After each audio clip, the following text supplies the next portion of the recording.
अब बात बजट सत्र की। छत्तीसगढ़ विधानसभा का बजट सत्र है। आज अनुपूरक बजट पेश होगा। सीएम भूपेश बघेल अनुपूरक बजट पेश करेंगे। विधानसभा की कार्यवाही के दौरान हंगामे के आसार हैं। विपक्ष ने सरकार को घेरने की रणनीति बनाई है। सरकार भी विपक्ष पर पलटवार के लिए तैयार है। आज कामकाज होगा। कल अभिभाषण हुआ था और उसके अलावा दिवंगत नेताओं को श्रद्धांजलि दी गई थी। आज सरकार अनुपूरक बजट पेश करेगी और सदन की कार्यवाही शुरू हो चुकी है। आज महत्वपूर्ण दिन है। सीधी तस्वीर इस वक्त हम आपको दिखा रहे हैं। सन 2003 तथा 2008 में छत्तीसगढ़ विधानसभा के सदस्य निर्वाचित हुए तथा 2008 में उन्होंने छत्तीसगढ़ शासन में संसदीय सचिव का दायित्व संभाला। उनकी खेल एवं समाज सेवा में विशेष रुचि थी। उन्होंने अपने क्षेत्र के विकास हेतु उल्लेखनीय कार्य किए। उनके निधन से प्रदेश ने एक राजनेता तथा समाज सेवी को खो दिया है। डॉक्टर भानुप्रकाश प्रताप गुप्ता दिनांक 3 अप्रैल 1938 को ग्राम धनेली विकासखंड नवागढ़ जिला बेमेतरा में हुआ था। उन्होंने BA MS तक शिक्षा ग्रहण की थी। उन्होंने शासकीय चिकित्सक के रूप में सेवा प्रारंभ की। उसके पश्चात वे शासकीय सेवा से त्यागपत्र देकर निजी चिकित्सालय सेवा कार्य करते थे। वे मीसाबंदी के तहत जेल भी गए। सन 1970 में जरागांव विधानसभा क्षेत्र से निर्वाचित हुए तथा उन्होंने मध्य प्रदेश शासन में स्वास्थ्य राज्य मंत्री का पद का दायित्व संभाला। उन्होंने अनेक सामाजिक तथा धार्मिक संस्थाओं में उल्लेखनीय योगदान दिया। उनका जीवन अपने क्षेत्र की जनता की भलाई तथा समाज सेवा के लिए समर्पित रहा। उनके निधन से प्रदेश ने एक वरिष्ठ राजनेता, कुशल चिकित्सक तथा समाज सेवी को खो दिया है। श्री लक्ष्मण राम का जन्म 14 मार्च 1941 को ग्राम रानी कोम्बो पोस्ट नारायणपुर जिला जसपुर में हुआ था। वे बगीचा के ग्राम बटाई केला मंडल के मंडलेश्वर थे। वे कांग्रेस पार्टी के टिकट पर सन 67 में बगीचा निर्वाचन क्षेत्र से अविभाजित मध्य प्रदेश विधानसभा के सदस्य चुने गए थे तथा उन्होंने मध्य प्रदेश शासन में संसदीय कार्य सचिव का दायित्व भी संभाला था।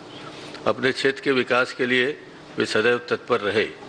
उनका दीर्घकालीन राजनीतिक जीवन समाज सेवा तथा अपने क्षेत्र की जनता की भलाई के लिए समर्पित रहा। उनके निधन से प्रदेश ने एक वरिष्ठ राजनीतिक, कुशल प्रशासक तथा समाज सेवी को खो दिया है। श्री रोशनलाल का जन्म 20 जून 1954 को रायगढ़ में हुआ था। उन्होंने M.Com तक शिक्षा प्राप्त की थी। वे भारतीय जनता पार्टी की टिकट पर सन 1913 में रायगढ़ निर्वाचन क्षेत्र से छत्तीसगढ़ विधानसभा के सदस्य चुने गए। वे छत्तीसगढ़ विधानसभा की प्रश्न तथा संदर्भ समिति के सभापति के साथ ही विभिन्न समितियों के सदस्य भी रहे। वे छत्तीसगढ़ हाउसिंग बोर्ड के संचालक मंडल के भी सदस्य रहे। उनका राजनीतिक जीवन शैक्षिक विकास, युवा एवं महिला सशक्तिकरण तथा गरीब वर्ग के उत्थान के लिए समर्पित रहा। वे अपने क्षेत्र के सर्वांगीण विकास के लिए सदैव तत्पर रहे। उनके निधन से प्रदेश ने एक वरिष्ठ राजनीतिक को खो दिया है।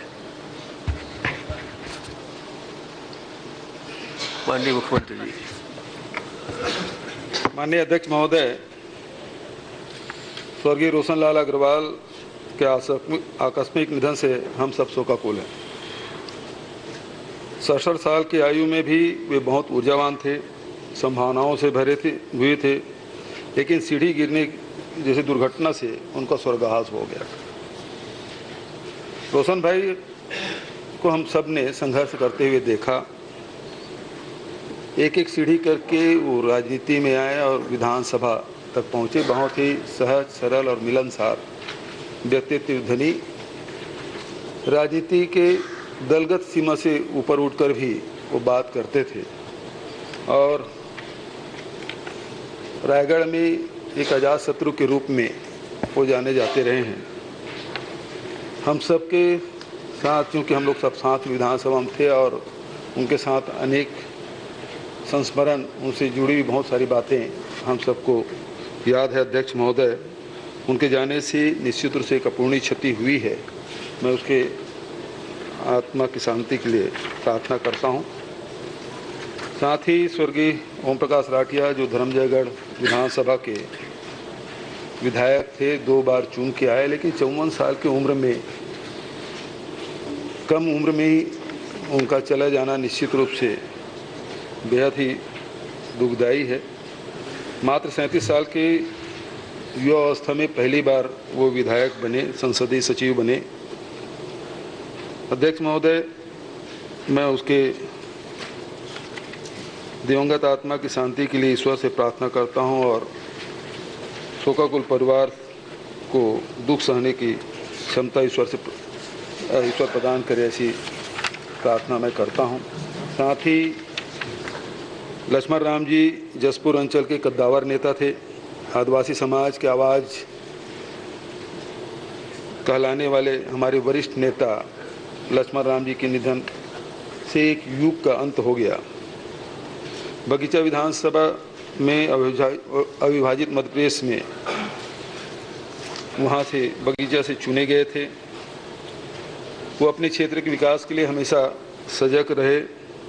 ईप व्यावर्तन, नारायणपुर ब्रिज, चरईडांड बगीचा रोड, नहर निर्माण, नारायणपुर में बिजली पहुंचाने के लिए विशेष तौर पर याद किए जाएंगे। अध्यक्ष महोदय, उनका जीवन संघर्षपूर्ण रहा। अंतिम क्षण तक के जनसेवा वो करते रहे। ऐसे व्यक्ति के जाने से एक अपूर्णीय क्षति होती है। मैं उसे उसके आत्मा शांति के लिए ईश्वर से प्रार्थना करता हूँ। डॉक्टर भानु प्रताप गुप्ता ऐसे सौभाग्यशाली व्यक्ति के रूप में याद किया जाएगा जिन्हें जनसेवा ने के अपने अध्यवसाय के सर्वोच्च शिखर तक जाने का अवसर मिला और उन्होंने इसे सार्थक भी किया। एक चिकित्सक का जीवन वैसे भी सार्वजनिक होता है अध्यक्ष महोदय, लेकिन जब वो राजनीति में आए तो ये फलक बहुत बड़ा हो जाता है और निस्वार्थ सेवा का प्रतीक बन जाता है। डॉक्टर गुप्ता इन्हीं खूबियों के कारण लोकप्रिय हुए। अविभाजित मध्य प्रदेश के ज़माने में विधायक बने। मध्य प्रदेश के स्वास्थ्य मंत्री के रूप में उन्हें काम करने का अवसर मिला। अध्यक्ष महोदय, मैं चारों दिवंगत आत्मा की शांति के लिए ईश्वर से प्रार्थना करता हूँ। माननीय अध्यक्ष महोदय, ओम प्रकाश राठिया जी का जन्म ग्राम बाकारोमा में हुआ, एक ग्रामीण परिवार में, कृषक परिवार में। और जिस प्रकार से समाज सेवा के प्रति उनकी ललक रही, रुचि रही, जिला पंचायत के सदस्य के रूप में राजनीतिक जीवन उन्होंने प्रारंभ किया। उसके साथ में भारतीय जनता पार्टी के टिकट से 2003 में विधायक चुन करके आए। साथ ही 2008 में विधायक बने, संसदीय सचिव बने। अपने क्षेत्र के सर्वांगीण विकास और लोगों के प्रति उनके मन में कि यदि जनप्रतिनिधि निर्वाचित हुआ हो तो उनके प्रति जो मेरा कर्तव्य है, सेवा भाव के रूप में उन्होंने इस राजनीति को लिया और निरंतर उनके सेवा में लगे रहे। बिल्कुल स्वस्थ थे, युवा थे और अभी कोविड काल के संकट में अचानक हमारे बीच से वो बिछड़ गए। मैं ऐसे ओम प्रकाश राठिया जी के प्रति श्रद्धांजलि अर्पित करता हूं कि जिन्होंने सारा जीवन समाज के सेवा में लगाया और हमने कुशल राजनीतिक समाज सेवी को खो दिया है। डॉक्टर भानु गुप्ता जी अविभाजित मध्य प्रदेश में विधायक निर्वाचित होकर के आए, जरहा गांव विधानसभा।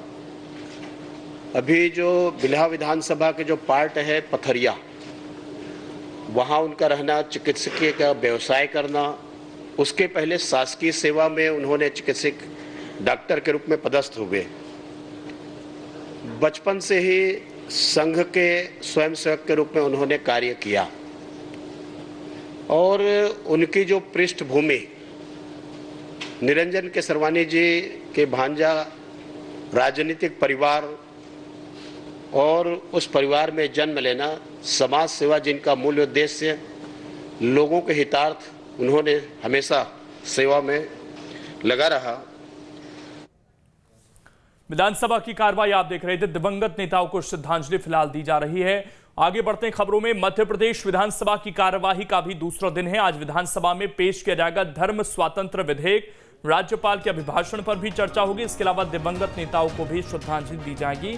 सीधी बस हादसे के मृतकों को भी श्रद्धांजलि दी जाएगी। तो ये बड़ी बात है। और आज धर्म स्वातंत्र कानून जो है विधेयक है उसको भी पेश किया जाएगा सदन के पटल पर। और देखना ये दिलचस्प होगा कि कांग्रेस इसके समर्थन में आती है या फिर नहीं। सदन के बाहर कांग्रेस ने इसका विरोध किया था, सदन के अंदर किस तरह का रुख रहता है ये देखने वाली बात होगी। इसके अलावा राज्यपाल का जो अभिभाषण रहा कल, उस पर भी चर्चा आज होगी। सीधी बस हादसे में 50 से ज्यादा लोगों ने अपनी जान गंवाई, उन्हें भी आज सदन श्रद्धांजलि अर्पित करेगा। तो ये आज का पूरा कामकाज तय हुआ है।